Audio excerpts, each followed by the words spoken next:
Hello and welcome back to Whispers in the Woods, your weekly fix for all things horror. I'm Emily. And I'm Tom. And I'm Devin. And we're back. We're back, Yes, guys. we are. And it's the most romantic time of the year. Really is? Yes, the doves and the cupids are in the air. So we thought this week we would go and do some date night horror movies, right? Yes, date night romance horror. Romantic horror. Tend to be all-consuming love, if you will. It's exciting. It is, yeah. And I'm happy that we went with a more general, like, romantic horror and not, like, Valentine's Day horror. Yeah. Because I kind of had a hard time thinking about, like, specifically Valentine's Day horror. And I've never seen any movie from, like, the Valentine's Day franchise. Yeah. Is it any good? The slasher movies? Honestly, I'm thinking My Bloody Valentine. Yeah. I haven't seen any of those. I've seen the original. Is it good? No, but it's fun. It's a fun watch. We should check it out at some point. Maybe next year. Maybe next year. Right? Yeah. We'll be past our, 50-second episode at that point. Won't that be cool? Yeah. Wow. And eventually we're going to have to hit all the holidays. Yeah, yes. 100%. Oh, don't worry. I have all the holidays lined up for you guys. Yeah, but this week we've chosen 3 steamy movies to go over and, review mainly based on their romantic content. It's going to get spicy, guys. Yeah, actually, big trigger warning or content warning in this episode as well. A lot of moaning, a lot of titties. A lot of consumption and not in the tuberculosis kind of way. Splash of bestiality. Oh, yeah. Yes, you're right. There's a fair amount. So yeah, but maybe we should start it off with some horror news. I say that because we do it every week. Yeah. Yeah. Sure. Guys, Send Help is doing well. It's a new Sam Raimi movie. And I'm so excited for this, actually. Rachel McAdams. And Dylan O'Brien. Yes, it's on the island. Yeah. Yes. So I don't know too much about it. I've seen one trailer, but I'm almost always there for Sam Raimi. And this one right now is at 94% on Rotten Tomatoes. It's his highest rated movie, at least on that site. Better than the Spider-Man. Actually, yes. Spider-Man 2 is at 93%. So, I mean, I'm never gonna love it more than Spider-Man 2. Hey, you never know.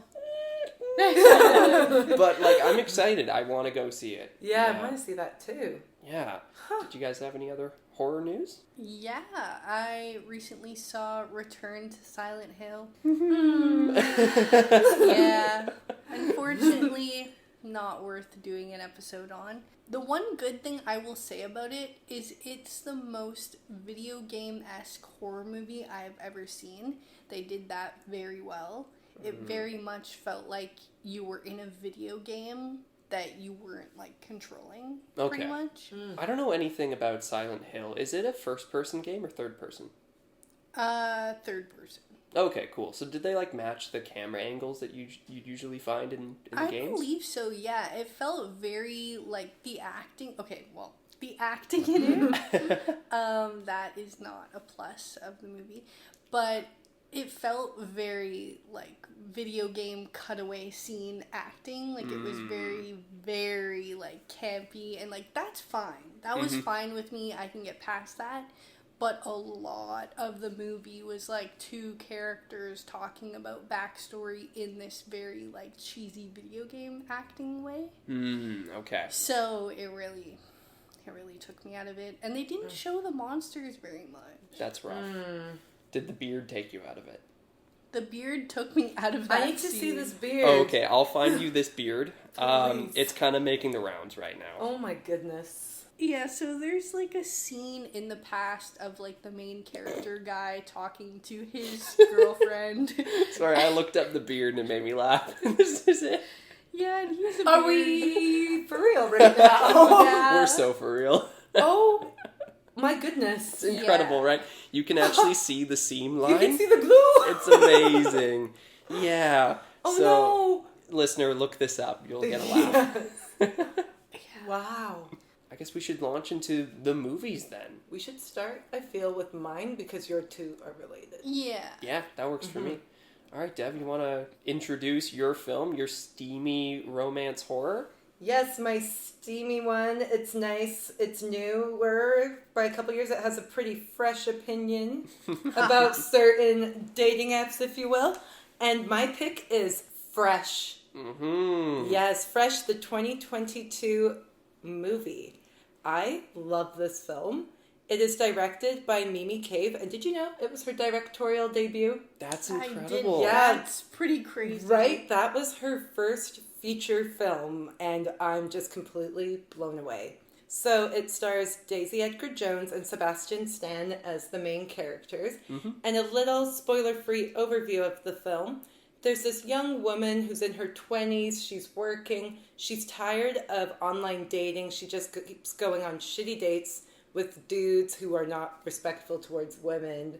All of this, very entitled. And she's telling her friend, like, I just hate dating apps. Just want to meet someone in real life. And she runs into the lovely Sebastian Stan in the grocery store, who is called Steve in this movie. And everything is going fine. Everything is going so well until the 30-minute mark. As you have stated, Tom, in many films, that's when things change. Yep. 30 minutes. And then you descend into a different sort of film, if you will. Obviously, this is a horror podcast, so you know it's going to be horror. Yeah, it's hard to talk about this movie without spoilers. Exactly. But I think we should at least try, if anything, just to convince people to watch it. Yes, I would say, obviously you are listening to a horror podcast, so you know it's going to be a horror film. But if you want to watch it with somebody who does like horror but doesn't know it's a horror film, be like, oh, let's put on this cute rom-com, because it really seems like a rom-com at first. It starts off like as a rom-com. However, there are certain shots when you're like, something seems off. Something seems a little off, but it is really rom-com until the 30-minute mark, and then it is straight up horror. Well, Dev, horror why comedy. did you choose this movie? What do you connect with so much with this one? I feel like as modern people, we've done a lot of online dating, or have at least been on apps, and just you swipe and you swipe and you swipe, and sometimes you go on those dates, maybe you don't. But the way that how they're portraying it too is those, like, the nice guy, the date she's on with the guy. He's like, I'm a nice guy. And he is not a nice guy, because when he tries to kiss her, then she's like, oh, no, thank you. He's like, well, you're a stuck-up bitch anyway, and you're super ugly. And it's like, we've all seen those messages and threads when it's like, I'm a nice guy, you ugly hoe. Yeah, she's swiping, and then somebody is, like, immediately, like, launching into the dirty talk, and then, sending unsolicited pics. Yeah, exactly. All of this. I love the dynamic with her best friend when they're just at the boxing gym. And just, that tired feeling of people telling you, women used to be so proper back in the day, and women used to dress so beautifully back in the day. Now you all just wear sweatpants and baggy clothes. And it's like, okay, thanks for your opinion, dude. I do love the end of this movie so much. It really does work for me. Very satisfying. Yes, in many, many, many ways. I'll recap the movie very quickly. We have Daisy Edgar-Jones' character named Noah, her best friend Molly, and Steve. Those are the main characters you need to know at the beginning, as well as this guy named Paul, who was kind of Molly's on and off fun buddy, if you will. Paul's a good guy. Yeah, he's a good guy. Genuinely a good guy in this movie, not Mr. Nice Guy. So Noah's on a date with this guy named Chad, which I thought was so funny. I'm like, you gotta be so for real right now. And he's the one, the date does not go well. They pay their separate ways. He takes her leftovers. He's rude to the wait staff, which is always a red flag. Always a red flag. And then he proceeds to say that horrible thing to her. And she's like, great. So then Noah and Molly are at their boxing class, toughening up themselves, all of this. And she's like, I just want to meet someone in real life. And she does. She meets Sebastian Stan, Steve, who is so charming and flirty in the grocery store. Yeah, I have a question about this for the both of you, actually. I really enjoy this scene. I want to know, would this work at all? Because, just to give some context, he's really, really good at weaponizing awkwardness. Yes. And in kind of a way of I'm flirting and I'd make a little joke. But then he's like, oh, that's bad, isn't it? And she's like, that's bad. But it disarms her, you know? I think especially because sometimes I am a bit of a socially awkward person. So I think that specifically would work on That's me. okay. That's interesting. For me, maybe not so much. I do have a pretty high guard that is up like a lot of times. But then he looks like Sebastian Stan, and that might disarm me. I'm only human, I will have to admit. But what I do love about that scene is fresh meat is above in the grocery store. Yeah, it's kind of foreshadowing. Yes. Oh, also this film's filmed in Vancouver, which is exciting, so I'd like to see. Yeah. There's so much when you look back on it that you notice is pointed. Like, he mentions his sister, and he mentions his niece. So many safe just things. In passing, totally. When he's like, these women they feel safe around me, so you can feel safe around me too. Exactly. Like, all of that type of stuff, because people are like, oh, they have a close relationship with this person in their family, they have all of these sort of friends, and then again, it was about grapes. It had nothing to do with how she looked. It was just about the grapes. No, that's the thing about that scene too. Yeah. Is there's a lot of green flags. Yeah, exactly. Yes, everything's green. Yeah, it's all green until half an hour in, I guess. Then they do go on that nice date, and this guy, he's so good at getting the information he needs. She fully trusts him. So she's a perfect candidate, Noah. She's on the other side of the country from her dad. The mom has passed away. She's an only child, so she does not have a relationship with her family. She is just alone. Her family is her best friend, Molly. Yeah.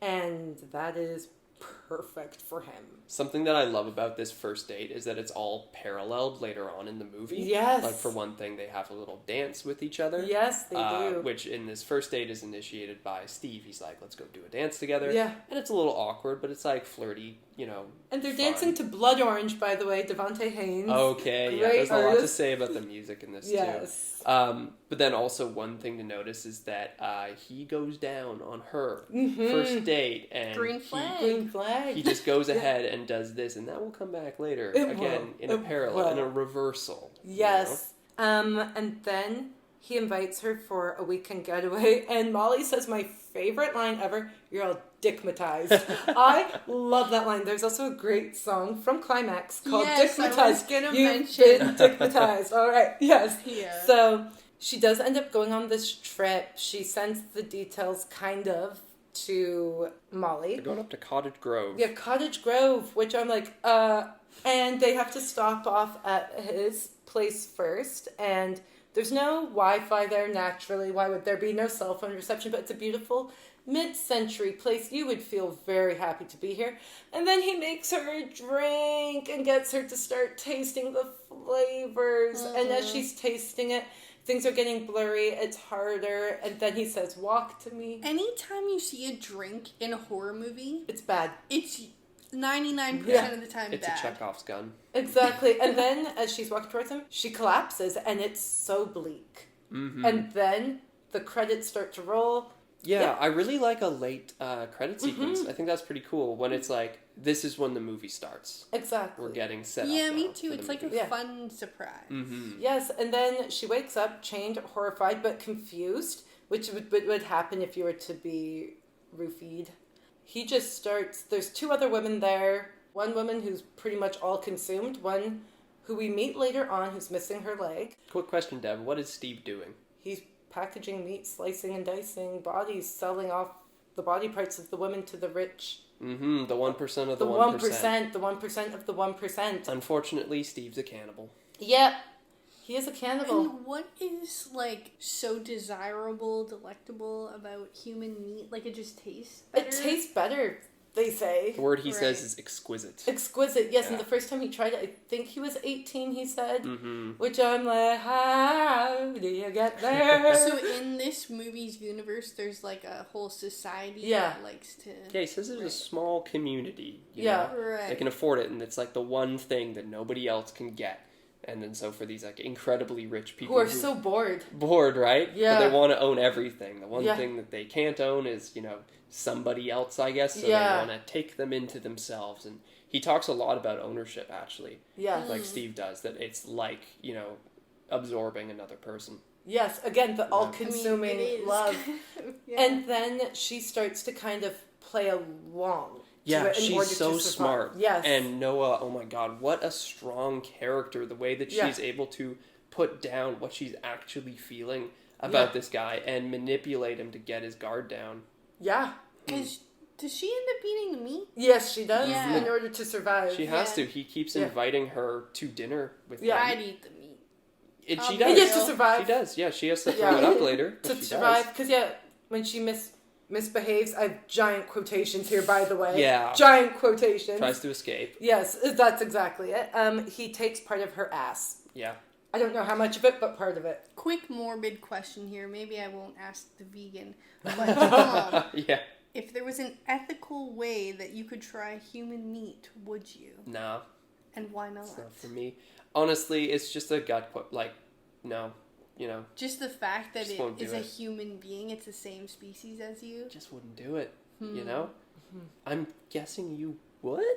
I would. And if you don't hear from Tom and I on the podcast, you know what happened. This might be our last episode. Gotta try everything once. Yeah, so she is obviously in grave danger. And she kind of starts a friendship with the other woman through the wall. Mm-hmm. One of the women's gone completely deranged, obviously, and she ends up dying completely. There's nothing left of her. I love this relationship between her and the woman who's in the I believe the her room name's Jenny. just beside her. Because she's like Penny. almost Penny. Yeah, Penny's like she's keeping positive. Yes. At least for a little bit. You Yeah. know? She Yeah. hasn't. Nothing's happened to her yet. Yeah. Unfortunately. Yeah. And then they form this friendship, and I do love this moment when Noah says she feels so stupid. You know, she's like, how could I sleep with him? How could I come out here? And then, like, I think the line that is the main point of this movie comes from Penny when she says, it's not your fault, Noah. Yes. It's always theirs. Yeah. And that's true. It's true. Mm-hmm. It's true. Women love just that. want somebody to love, and men just want to hurt you. It's brutal. It's brutal. It's brutal. And I love that line so much because it's true. It's like, don't, as a victim, you know, you're like, oh, I shouldn't have done this. I shouldn't have done that. I should have paid attention to this. And it's like, no, it's not your fault. Yeah, like, the movie is not about victim blaming. Exactly. It's like, you've done nothing wrong. You couldn't have known. Yeah. Because how could you have known, you know? But she does successfully gain Yes. Steve's trust again. Yes. Which is great. And Yes. then we get the second date scene, Yes. towards the end of the movie. Exactly. And before that happens, Molly, great BFF, looking out for her, and turns out he does have a wife, but the wife was also a previous victim. Oh, that's so messed And up. Yeah. she's portrayed by Charlotte LeBon, who's a Canadian director and actress. Oh, cool. Yeah, and she's missing a leg. She's been consumed. Steve shows up. His name's Brendan. He has a family. So this whole time, this perfect guy, in quotations, does have a family. And then, unfortunately, Molly then becomes a part of it. And what's interesting with the wife character, let me just grab her name quickly. Anne? Yeah. Yeah, she perpetuates the violence. Yeah, she Yeah. does. And I really like that Steve, like, he lures in these women, Yes. but he doesn't usually sleep with them. Like, they make Yeah. a point of this. He did it for Noah because he genuinely likes her. Yeah. And I really love this conflict here where Anne, who's part of this messed up framework, the thing that's actually eating her up, sorry, weird pun intended, I guess, is that, like, she's being cheated on. Genuinely for the first time. Steve is cheating on her with Noah. Like, even when they get towards the end, when he's going to go do this final date with Noah, he doesn't text his wife back. She's like, why aren't you home? Yeah. And he doesn't text her back because he's going to go have this date with Yeah. Noah.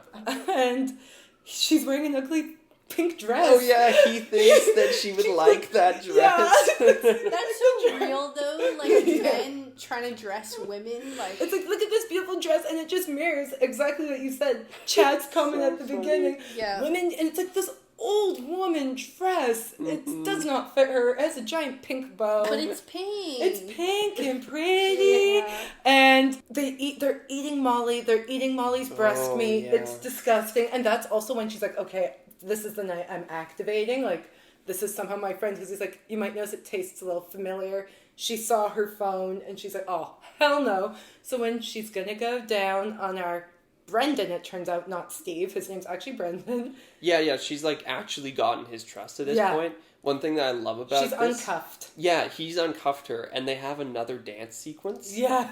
And it's more like choreographed at this point. They even have that moment where they like join hands. Yes. And they're mirroring each other, and it's like they're connected, or at least she's done such a good job of convincing him that they're connected again. Yes, and then she's about to go down on him, and then Chomp. Chomp, chomp, scream, blood, toothpaste in the eyes. Oh, yeah, It's wonderful. I love and it. then, yep, Do you there. think she swallowed? I think she just spit it out. I think that she I think she didn't get spits it out. all the way off. No, I think she just, like, injured it. Yeah. All right. Severed-ish. Mm-hmm. Dangling by a wee bit of skin, Probably, if you will. yeah, did a pretty good job with it, though. Yeah. What he deserves. What he deserves. Yeah, I mean, yes. like, that's just so symbolic, right? She's taken away his power. Exactly. And, yeah, I love it. I love this movie. I think it's an excellent portrayal of modern romance and modern dating. I personally hate dating apps. I loathe I've them. luckily never been on one.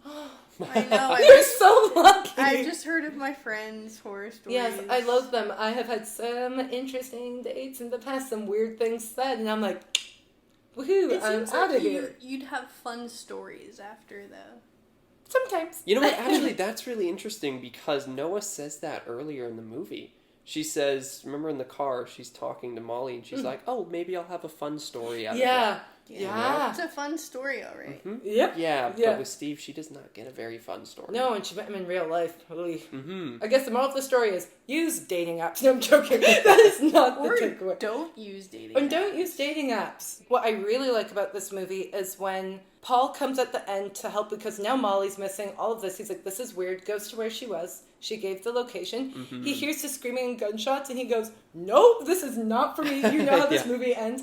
And he leaves. And I really like that because it wasn't like the knight in shining armor comes and saves the three women. They're just like strength in numbers, the girlhood. They all had each other's back. Yeah. They stuck together. The community came together and was like, no.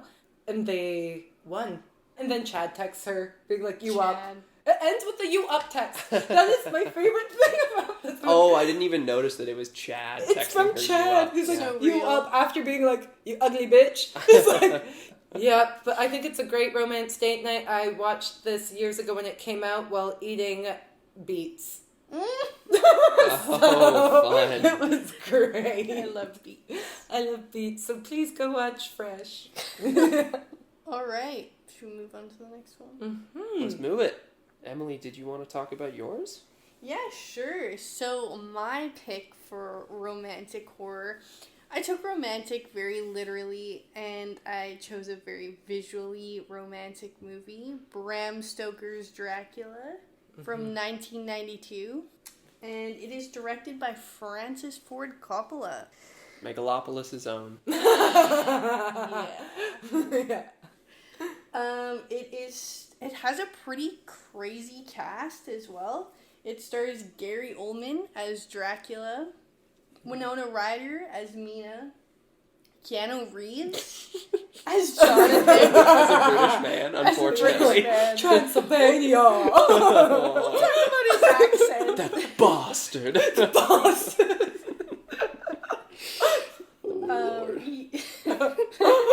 Yeah, we'll have to mention that accent. The beautiful Sadie Frost as Lucy. Yes. Anthony Hopkins as Twice. Van Helsing. Yes. And he's a narrator. Yeah.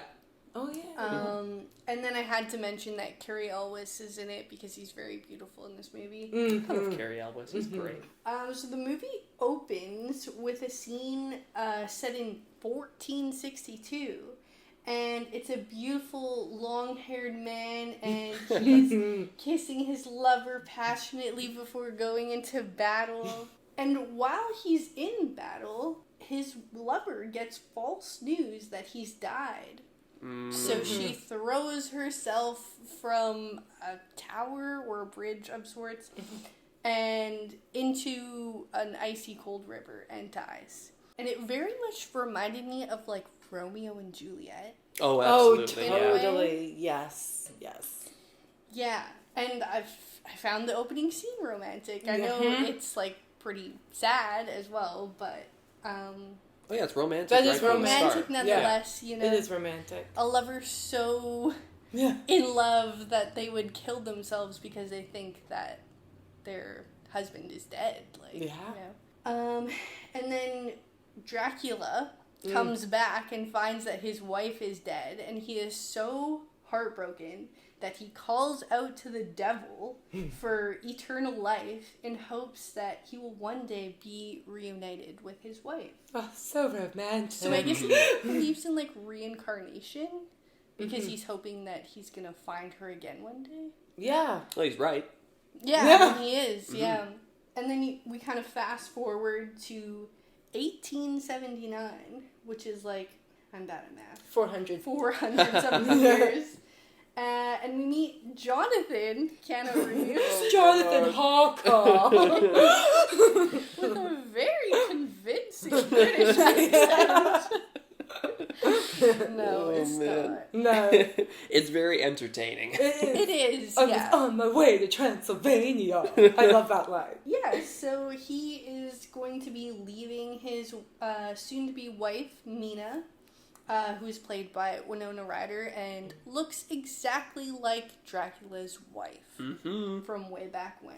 I like that trope. Me too. You run into it sometimes, you know? Yeah. Have you guys seen, like, the Brendan Fraser Mummy? Yes. Yes. Yeah, same sort of situation. A knocks on the moon comes back, and but yeah, it's just a fun trope of like the romantic immortal. Yeah. So, anyways, Jonathan is leaving Mina to go to Dracula's castle to help him buy a property in the city. Yeah, this film has, like, right off the bat, has a very, like, dreamy glow about it. Everything has, like, a gray or blue hue, which I really like, and I think makes everything look pretty. Would you say that this movie is equal parts romantic and horny, or does it skew in one direction?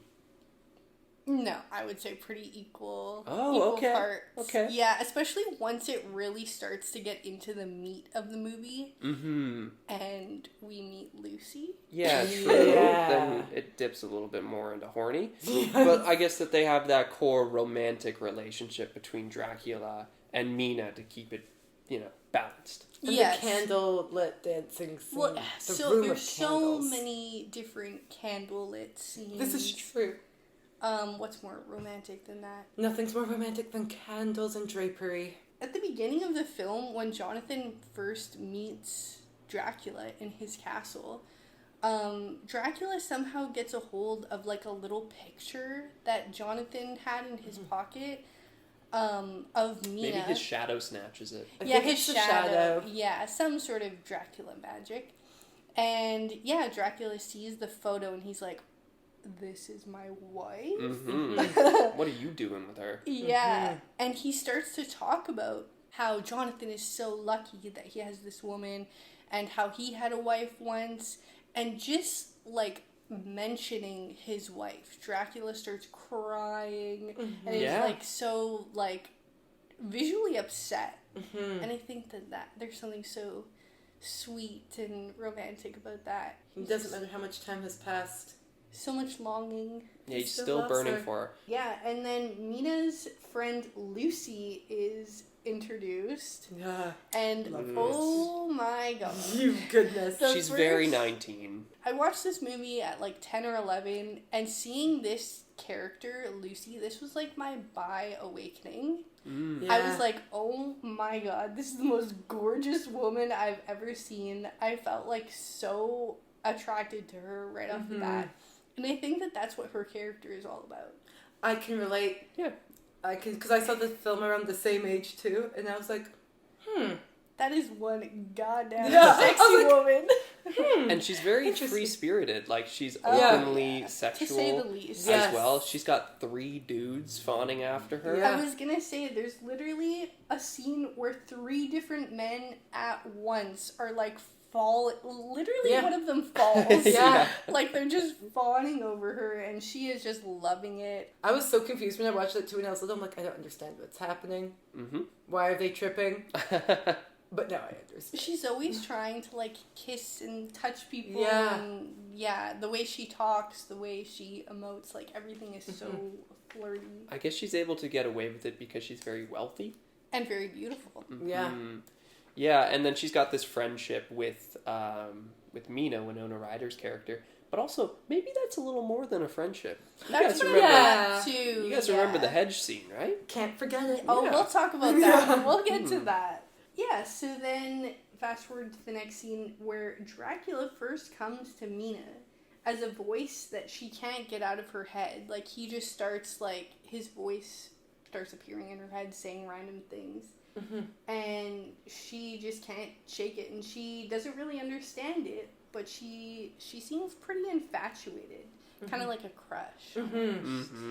We kind of get the sense that Dracula is attempting to home wreck and kill Jonathan. He really is. He really is. Because he tells Jonathan, he's like, you gotta stay here for a month. It's really funny. Why does he have to stay there for a month? Because he's gonna kill him. He's gonna go steal his girl. It's like, what was your home address again? And your girlfriend, she looks like, what? Okay, then we get into the first scene where we see Dracula's bride. Yeah. Oh, love it. And Jonathan is fumbling around the castle, and he makes his way into this random room with, like, a big bed that has, like, a kind of bed of smoke on it, and all these, like, silky sheets. And he goes to lay down, and then all of a sudden, there's all these, like, ladies' hands that emerge from the smoke, and these, like, ladies with their boobs out, and, like, touching him and grabbing him. He's never seen that much skin in his entire life. No, not in his Victorian life at all. Absolutely not. Yeah, and it seems very sensual at first. They're really grabbing him and kissing him, and then they start biting him. Yeah. And he is so, like, under their spell, horned up, like, excited, that he doesn't even really notice. Yeah. Yeah, the line between pleasure and pain is getting a little blurred. Yeah. Ooh, and then we get into another super sexy scene. Lucy and Mina are in a blissful trance caused by Dracula, and they're out in, like, this garden in the back where, like, the front of the castle that they live in, and it's raining, but it looks, like, still kind of nice out. It's, like, blue hour, so it's, like, getting kind of dark. They're both wearing very flowy dresses, and it's raining, so this fabric is very much clinging to their bodies, and lots of titties are seen. At least 4. At least 4 that I know of. But yeah, they're giggling and laughing and prancing around the garden, and it's just a very beautiful scene. Is this when they share the kiss? Yes. Yeah. Yeah, they kiss. So I wonder if it's like Dracula's spell that's kind of like opening things up for them. You know, if that's something that's always been buried under the surface in their friendship, and then because of this influence, it's allowed to come out. And also, can he watch and see them? It's almost like a drug, right? Yeah. Like, It's an aphrodisiac. And then Dracula puts Lucy under a spell, turns into a beast, and has sex with her. Yeah. I feel like that probably influenced a lot of this modern day monster romance. Oh, stuff. yeah. The monster fuckers would very much like this movie. Bestiality, low-key. Yeah. And this is when he begins to turn her. I think that she is now starting to become a vampire. And she's, But then he sees. Yeah, so it's actually really interesting to me that, like, he's going after Lucy, but Mina is, like, his true love. Yeah. I mean, like, why is he not picking a lane here? Well, why Lucy's is he driving so down the middle of the road? Gorgeous, hot, and cool that he is just, like, immediately like, oh, look at this woman. And he's like, oh, right, my wife. Like, like, he gets a bit distracted. And I feel like that's a pretty accurate representation of some things I have seen and witnessed and experienced in my own life. It's like, that's what I want, but I'm going over here right now. Yeah, and, you're standing, I'm going here. And it's like, it checks out, and then mid-hook up, if you will. I don't know what's actually happening. Because is she consenting? I don't know. It's very complicated. Like, it's in very the moment, complicated. she seems like she's having a pleasurable time. Yeah. But then after the scene is over and Mina comes up to her, she seems upset. Yeah, she's describing it as like horrifying and being under the spell. Yeah. And the eyes. Yeah. Exactly. Yeah, because he is in his beast form, right? And then he sees Mina and looks at her, and she's looking at him as this beast, and he says, "You can't see me," and like does his like, which is gaslighting. Oh, 100%. The most effective gaslighting. So funny. Oh my god. It reminds me of what we do in the shadows. See me. That's so funny because I actually didn't notice that, or I didn't know that that's an intentional reference in what we do in the shadows. Okay. The see me. Right. Because that comes back when now he's all dripped out as like young Gary Oldman and sees Mina in the street. And then he's like, "Girl, why aren't you looking at me? See me." Yeah, so one of the next scenes is Mina sees young Dracula in town, and he's wearing a suave outfit. Oh my god, those He's glasses wearing like too. a slate gray, like dark suit. Very tall, dark, and handsome. And he's wearing like these royal blue tinted glasses. I need Victorian sunglasses this so summer, cool. guys. Oh my They're god. so much cooler. They're so cool. Yeah. I thought this was a really interesting... You gotta start wearing these. Yes. Oh, totally. Like... I thought this was a really interesting scene because I like that Mina, she's quite mean to him to begin with, and reasonably so, because he's just like a weird guy talking to her in the street. Yes. And then the minute that he acts a little like, a little tail between his legs, then she's like, "Oh no, I'm sorry, I've been too rude." And it's like that typical, emotional manipulation, like, "Okay, but I'll walk away now." Yeah. And then she's like, "Oh no, I feel bad." Yeah. It's kind of parallels like the scene in Fresh when they first meet, right? Yeah. Like, I would say in this scene in Dracula between him and Mina, he is also very charismatic once he starts talking to her. I think his flirting is A+. He's got some great eye contact. He says that he is her servant. Oh, yeah. Right? He says he's a prince, which he is, but he's her servant. Like, that's a big move. Oh, I like that. And he also says that he has crossed oceans of time to find her. What a line. The love bombing, it never ends. All of these dudes in these movies tonight. So, they have like a little date, kind of. Go to the movies. Yeah, they go to the movies, which I love. And then he drops her off in a beautiful carriage and bids her farewell.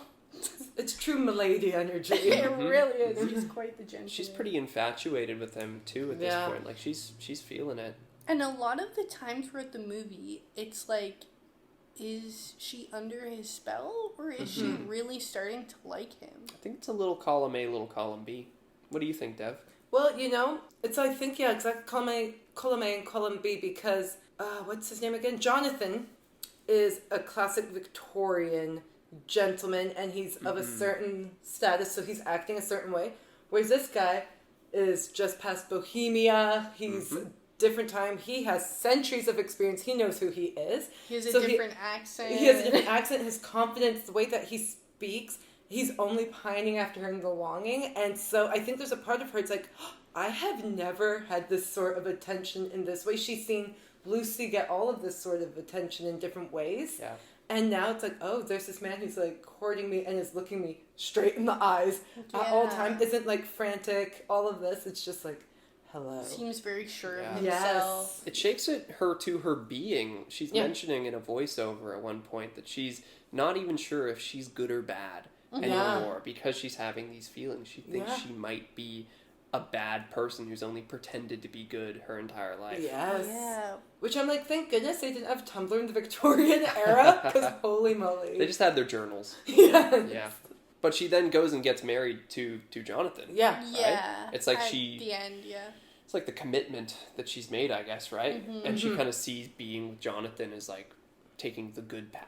Exactly. Well, yeah, and back then, if a woman, strayed the path and went with somebody other than the person that was supposed to be their husband, they're terrible whore. Exactly, and unchaperoned, all of these hangouts, all of that, And yet she's confessing in her journal that her prince is on her mind all the time. She hopes that she's going to see him Yeah. all the time, you know? Like, she's stigmatized. Stigmatized again, yes. All the women in our films are stigmatized. Stigmatized. So, anyways, and then we come back to Lucy, and she is turning into a vampire. And she's just getting hornier. Yes. Really. Yes. Oh, yeah, She's moaning. And she's moaning, her totally. boobs are out. Straight always, up. for some reason. Anytime any of the three dudes come about, she's like, kiss me. I think becoming a vampire kind of makes you like that, though. I think so, because it seems like in at least all modern starting in the 1800s, vampire lore is as soon as you become a vampire, you are bisexual and very sexual. Like, That's bringing me back to what we do in the shadows. When you become a vampire, you are very sexy.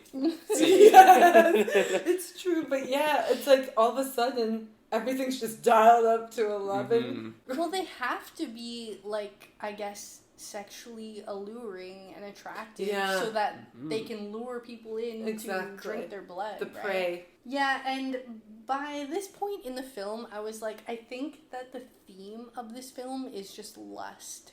Everybody is lusting after everybody in the film. Like, all these men over Lucy and Mina, really, both of them. Totally. I mean, like, Lucy loves the men just as much back. Like, Mina's trying to get Dracula. Dracula's trying to get Mina. You know, there's all these triangles going on, and it's very lusty. There's a scene where Dracula and Mina are drinking absinthe. So much absinthe. So much. Yes. Oh my lord. And he Green calls fairy. it an aphrodisiac. Yes. What do you guys think of this scene where she's like very like sensually sucking like a sugar cube and they're drinking absinthe together? Yeah. It's it fits this I think movie. it's just Mina tells Dracula that she's marrying Jonathan and that she can't see him anymore. Because before she gets to that point, like you were saying before, she's kind of like, am I a good person? Am I a bad person? And she tries to take this good route. And Dracula is obviously devastated. Yeah, truly devastated. I think he breaks down. He breaks down. He has a full-on crying fit. He's like very loudly The poor guy. Yeah. Like, you actually do feel sympathetic for Dracula. Like, is he a bad person or is he just a lover boy? I'm gonna say yes. He's Bad a person. bad person. Well, he's killed people. Yeah, but it's fun that you can still, like, identify with him as someone with feelings. He's very emotional. Yeah, totally. And then they're off to kill Dracula.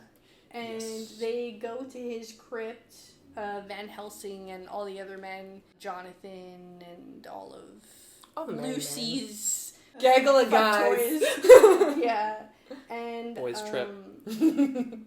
Of course Dracula is not actually there and he transports himself to Lucy in her room. And then there's of course another sexy scene. And this is the point where he's going to turn her and then kind of has second thoughts. It's such a compelling scene because he's like, I don't want to curse you in the same way that I'm cursed. It's like a complete reversal of what he's been about this whole movie, and it's motivated because he genuinely loves her. Yeah, that's what I was going to say. I think this scene, like, you know that he loves her, obviously, up until this point, but this, like, solidifies, like, his true undying love for her. Like, he doesn't want to hurt her in any way. It's interesting. It's like a real arc, you know, for that character. But she's also gone through her own arc where she's like, nah, turn me. Come on. I'm good to go. She's let's do completely it. in love at this point, or under his spell, who's to say? Column A, column B. I think that she is set, you know. She's going to succumb to the darkness.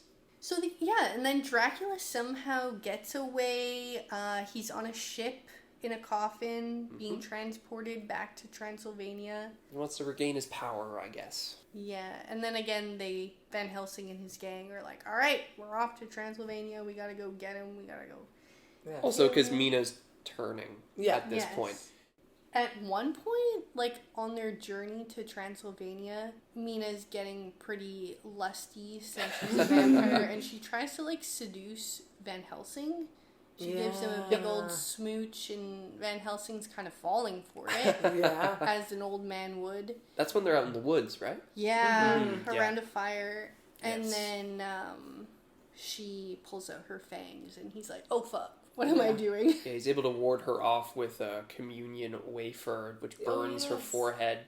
And then there's kind of like the big epic final scene where the gang is trying to like kill Dracula, and Mina is trying to save Dracula, which is really interesting. And then Mina raises her gun to Jonathan. Oh, yeah. Remember that? Mina gets in front of Dracula and has a gun, and she raises it to her own husband. Mm-hmm. That's how you know the cucking is, like, really taken hold. But I think Dracula, at this point, he's, like, been stabbed. And he's hurt. Probably had his throat slit as well. His throat's been slit. Yeah, by one of the boys. He burst out of his box. Right, so he's, like, almost done, and she's like, no, don't kill him. Yeah, and then at this point, Van Helsing's kind of like, that. This is all we can do. Like, just let them be. You know, actually, I think it's Jonathan. I'm pretty sure it's Jonathan who, in Keanu Reeves' voice, goes, "No, let him go. It's between the two of them." You're right. Which is interesting because it's like, okay, even he has this little arc of accepting his wife for who she is, I guess, and allowing her own choice in this final moment. Yeah, so Dracula and Mina slink back into the castle on kind of the steps of, like, the first scene we see in the movie when... Yeah, it's exactly where the opening scene is. Yeah, you're right, when his wife dies, way back when.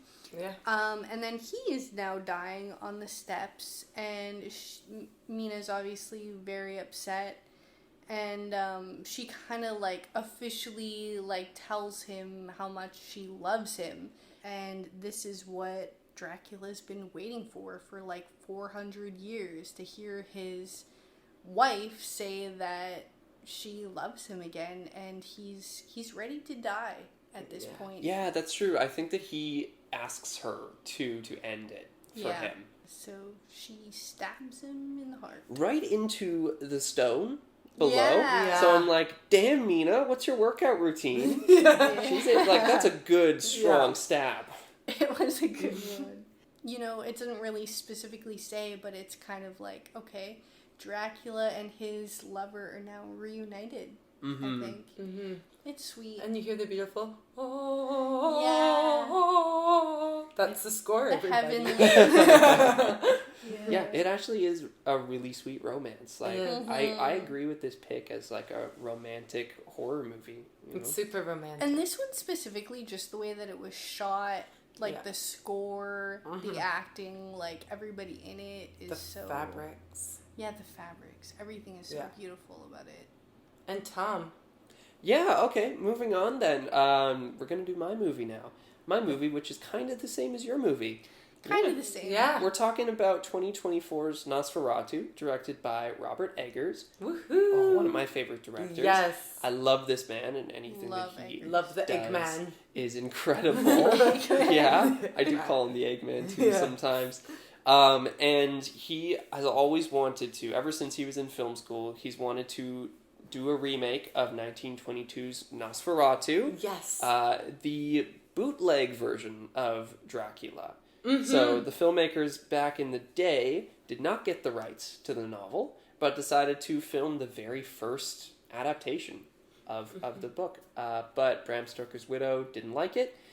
She said, destroy all copies, and they almost got to destroy all copies, but they cobbled together, like, as much as they could. So that's what we have as, like, reference for the original Nosferatu. Yeah, the 1922. Have any of you guys seen it? Oh, yes. Oh, I've okay, seen cool. bits and parts of it. I actually haven't seen The it. vampire in that one for 1922 is surprisingly creepy. Oh, yeah. I do love that original design, but I also love the updated design. Yes. That's one thing I really want I to talk do like about. the I have my updated gripes. design. Oh, you got your gripes. Okay, we'll get into that for sure. So yeah, Robert Eggers, the Eggman, he's wanted to do an adaptation since he was in film school. He finally got the chance after making some, hits in the horror To genre. say the least. Only Right? hits. Yeah. And now we have Nosferatu 2024, where we had Bill Skarsgård stepping into the title role. Unrecognizable. Yeah, both in appearance and in his voice. The voice work is amazing. Ooh, Yeah. and the wheezing, Yeah. lungs. Oh, Yeah, the stuff he's able to do, like, is incredible. I can't believe he didn't get, like, an Oscar nomination for his role. He should have gotten, like, supporting actor, in my opinion. Then we also have Lily Rose Depp as Eleanor, and we have Nicholas Hoult as Thomas Hutter, who's kind of like the Jonathan Harker stand-in. We've got Willem Dafoe, one of my very, very favorites. He is the Van Helsing stand-in, but in this he's playing a guy named Professor Albin Eberhard von Franz. he's so lovable. A wonderful name. He is. Yes, he's a very lovable Yeah. Van Helsing.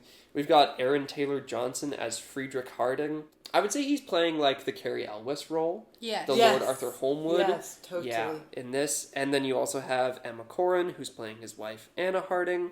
And also you've got Ralph Ineson, a Robert Eggers mainstay. Yes. And he's playing another doctor. His name is Sievers. So I guess he'd kind of be like the Seward role, Dr. John Seward role. The synopsis for this movie is going to come off as pretty familiar to you, because we just talked about Bram Stoker's Dracula, but it's about a young clerk who is leaving his fiancée to go to a foreign land to visit a very wealthy count and process his payment for a property, and then he's going to come over into, not England this time around, it's going to be Germany. Yes. Yeah. And in this version, the Count also has an interesting kind of attraction to his fiancée. But this is not Thomas's movie. This is very, very much Ellen's movie. Yeah. Yeah, this movie places Ellen, Lily Rose Depp's character, like, firmly in the center role. It's her journey. Yeah, and let me just say that Lily Rose Depp was made for Victorian era films. Yes. Mm-hmm. Oh Her my gosh. face is just Perfect. Oh, for she the is role. fantastic. And her physical acting, like, she's Next level. incredible. She's also not British, but she does an amazing British accent, Yes. too. Really So good. good. Yeah, it's impeccable. Yeah. Also, the romance, because the reason why I chose this movie is for the romance, starts right away. We had Ellen, and she's like a few years younger than she is for the bulk of the film, and she's reaching out into the ether for a soul to comfort her. She's feeling so alone and isolated, and I think that her sexuality is budding, and of course she's very repressed, as you know they are in this era. So she's looking for a friend. Yes. And who does And she they find? don't have Tinders. Right? Yeah. He's coming. Right? But she does a big swipe right on this ancient corpse, like thousands of miles away. Actually, maybe not. I don't know how big Europe is. And then Thousands, he comes to her. And he's never in like a young man Never. No. version of himself, a beautiful version. No. Not at all. He is a corpse. Yeah. So she has accidentally contacted an immortal living vampire that is now pretty hell-bent on getting her. So they've been psychically together at least once in the beginning of the movie, and then when we jump forward a couple years, she is like put the past behind her, you know, and she has found this nice guy, Thomas Hutter, and she's trying to be perfectly normal, but now Thomas Hutter is going off to meet this count, and she feels something bad is going to happen. Before Yes. Thomas leaves, though, I like when she tells him about her dream. Yes. No. We Yes. should talk about that. Oh, let's talk about That it. Yeah. dream. Absolutely, yeah. She has this dream about death stalking her, everybody that she knows being dead, but she's joined death at this altar, and she's happy. She's like perversely happy. She's never been happier. right? Yeah, she's talking about all these morbid things, like seeing everybody she knows dead, and does she mention like blood or And the something? smell. The smell. But right? she just keeps saying she's so happy. It's a great She's monologue. the happiest she's ever been ever. And then Thomas is just like, don't say this to anyone. He's like, don't worry about it, babe. It's fine. Yeah, just don't talk about it. Yeah. Okay? So that's another great thing about this movie is the way that the male characters deal with her when she is very much going through something real. So realistic to the time, so frustrating Yeah. to watch. And it starts right off the bat with Thomas just being like, shh, shh, shh, Yeah. don't worry, it's fine. I'm gonna fuck off to Romania now. Let's not worry about it. Yeah. And she's not doing well, but he can't see it, or he's just kind of too wrapped up in needing to get his career off the ground. And get his status up because, what's his name? Friedrich asks him, oh, you're newlyweds, when's your kid coming? Yeah, he's got a friend, Aaron And Taylor he's like, Johnson.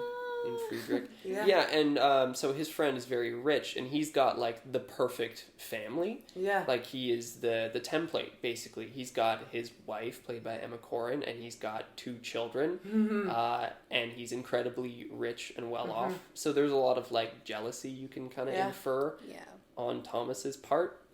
Oh, and Ellen is friends with... What's her name again? Emma Corrin's character? Oh, is it Helen? It can't be Ellen and Helen, no, right? It No. might be. It could Let's be. see. It I sounds have right. it in my notes. Anna. Okay. Anna. Okay, yeah. So Ellen and Anna are good friends. Yeah. They don't share a kiss, though. There's no subtext And Friedrich in this. cannot resist his wife. That's very true. Yes, he keeps mentioning that. That's true, that he's going to have, like, 6 more children. Yeah. 6 or more. Yeah. Yeah. These horny characters in Yes. Dracula. Exactly. Everything's horny all the time in a Dracula story. But you know what? When Thomas is up in Orlok's castle, there are no brides this time. I'm going to say that Thomas actually has a worse time than Jonathan does. Oh Way my worse. god, this Way opening worse. scene where Thomas meets Dracula in the castle, when I saw this in the theater, I was genuinely scared. Yeah. Like, I have to say that I like this opening scene better than in Bram Stoker's Dracula. It's properly scary. I love it that it's Thomas who kind of falls under Orlok's spell. Yeah. In this one, when, he's seeing statues moving, turning So good. to look at him, They're at the dinner table. Orlok is, like, in shadow. Thomas is having a miserable time. Yeah. But then also at this moment, Orlok notices... I don't think it's a photo. Is it a photo? Or is it a locket with her hair? She gives her hair in a locket. That's it. Yeah. So Ellen has given Thomas a lock of her hair Very to Victorian. take with him over to Orlok's house. And then Orlok notices it, and that's when we get this close-up of his eyes. And he's like, oh, look at this. And he recognizes that this guy that he's brought over to him has a piece of his bride-to-be, It's probably the moment when he decides, you're not leaving, One thing that I like is that he says that he was asleep for centuries, like later on, that he was in, like, a coma, basically. Still alive, but not, like, awake to the world, and then she awakened him by calling out to him. Right. So just fast forwarding along, because we kind of know the story since we just went over Dracula. Eventually, everybody is back. In this case, they're back in Germany. Orlok has taken a plague with him. Yes. Yeah. So now there are these plague rats infecting this town. I think it's Visburg? Weisberg. Yeah. Weisberg? Whichever. Yeah. And also, he's now begun to visit Ellen. And at one point, he's given her 3 days to come to him, to be his bride. He's like, you will be mine, or I'm going to start picking off people that you love. And he Toxic, does. guys, He's isn't he? super toxic. Yeah, I'm starting to get a feeling that he might not be the nicest guy. No, I think he's meaner in this Nosferatu. Yeah. Yeah, he's pretty mean. There's a scene when she approaches him. I think it is this scene when he's given her the 3 nights. And you can kind of tell there is a degree of attraction on her end as well. She's like perversely, I'd say so.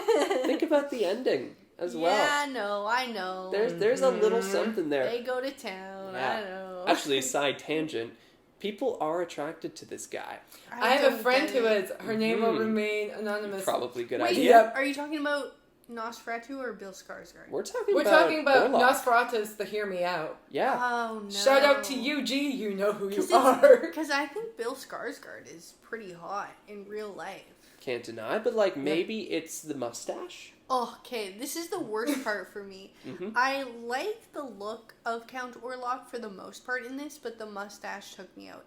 It looked like, I don't know, like Hitler vampire or like some sort of like Nazi vibe. I don't see it's Nazi a longer because mustache. this is like the traditional nobleman's mustache. Yeah. I guess You know? so. Like Robert Eggers is all about historical accuracy, so he had to go for the big And the mustache. necrotiting schlong, if you Oh, yeah. We do see him naked at one point, fully naked. I don't know if we needed that. I think a lot of people in the audience needed that. I guess. Maybe this No. helped with people's hear me out. Right? I don't know. He's on a lot of Hear Me Out cakes. All I'm saying is, like, he's a corpse, right? He has no other hair on him, but he has this crazy mustache, and it just It's kind not of... like a singular wisp. He's got some wisps. It was just a little goofy to me. I don't know about that. It's divisive, like, Oh, for yeah. sure. It was a divisive choice, which I don't think is going to work for everybody. It works for me, though, because it really differentiates him, you know? It sets him apart from Max Schreck's version.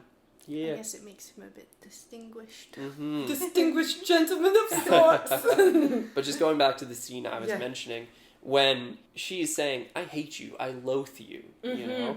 Like, I will never, ever be with you. And he's calling her out where he's like, yeah, you kind of like me. You kind of like me. There's that line, I think, that most people know, I am an appetite.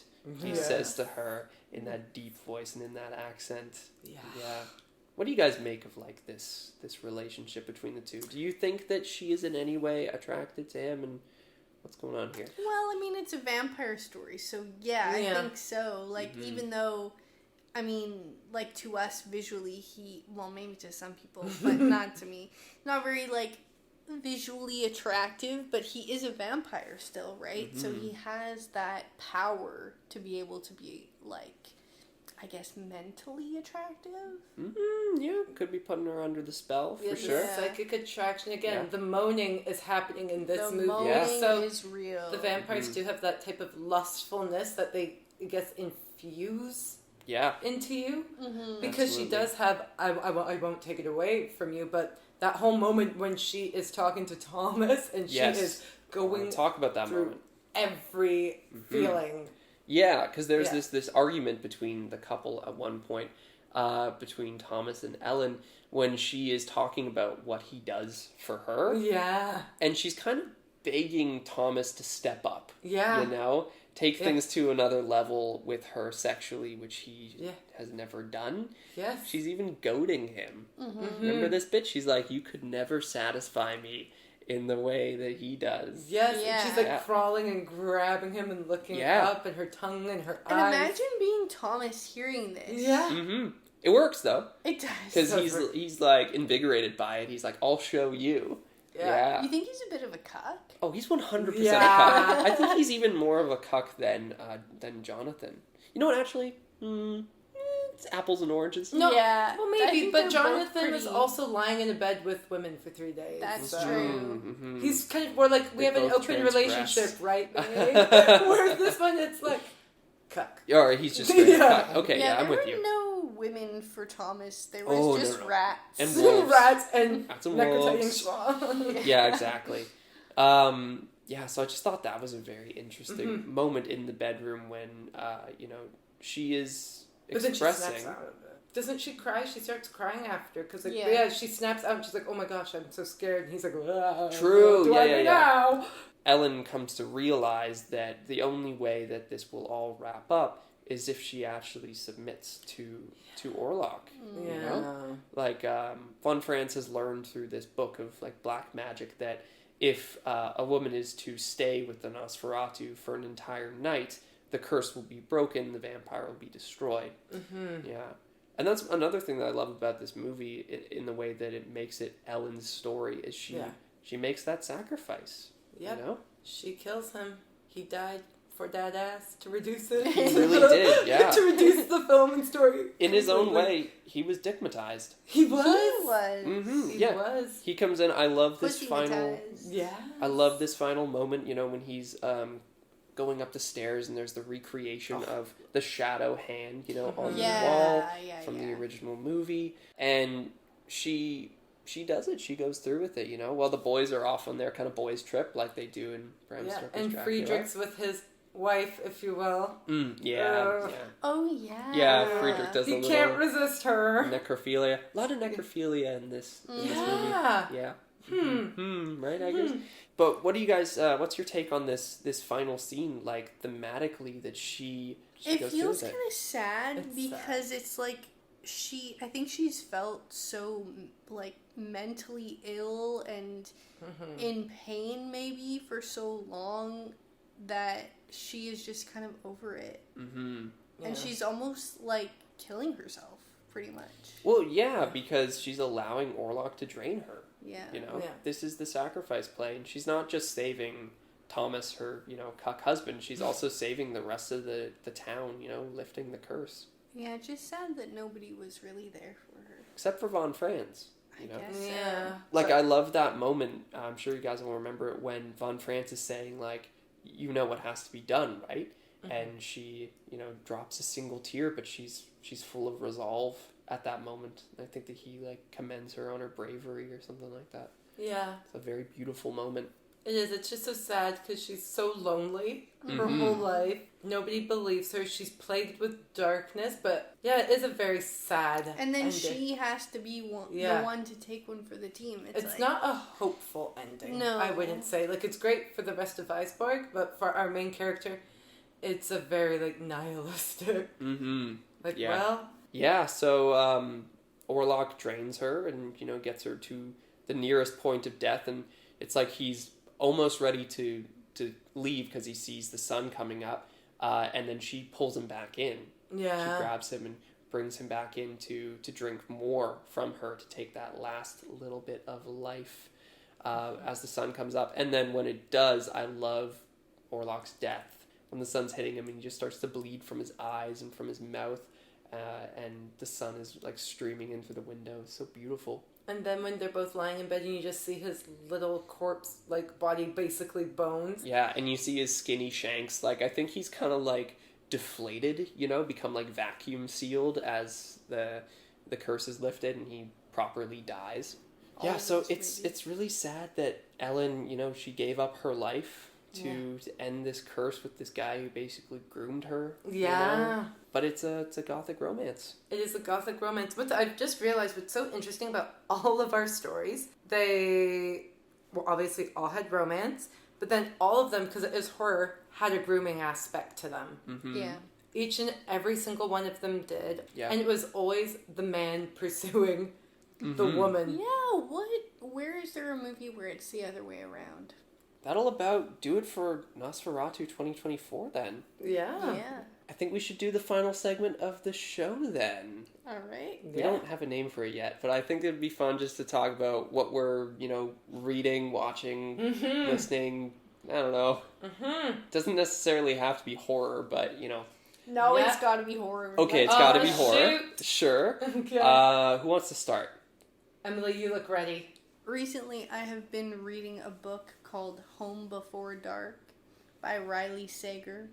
A little quick synopsis is a woman returns to her childhood home, made famous by her father's best-selling horror memoir. Ooh. How far into it are you? Sorry, I've actually finished it. Oh, okay, Oh, cool. congrats. It was pretty good, yeah. It wasn't as scary as I thought it was going to be, but the storyline was really good, and it kept me, turning pages and whatnot. Nice. I would say it's more of a, like, beginner horror novel. If Cool. you're trying to get into some more spooky stuff as far as your reading material goes, I would say that this is a good choice. And there's a pretty good twist. Okay, I would sweet. recommend it. Home Before Dark. Nice. I still don't know if this counts as horror. I think it's just gothic. But rereading Wuthering Heights so I can be so prepared with my opinions. On Emerald Fennell's. Yeah, on Emerald Fennell's Wuthering Heights. Again, I think the best one will be from 2011, a BBC movie. But yeah, rereading Wuthering Heights, read it in high school, never finished it, so...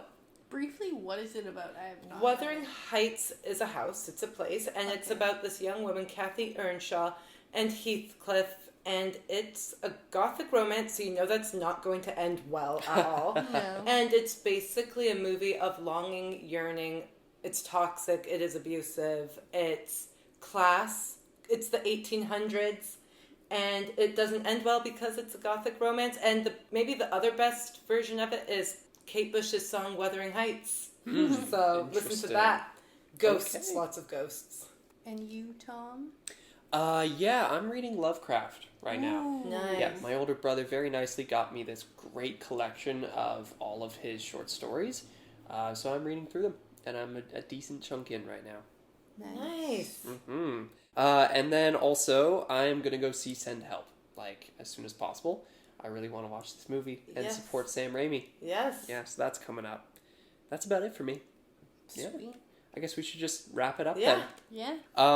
Thank you, Moira Christy, for the theme. Yes. Guys, where can they find us on the socials? You can find me on Instagram at emily.english_, as well as horrorho on YouTube.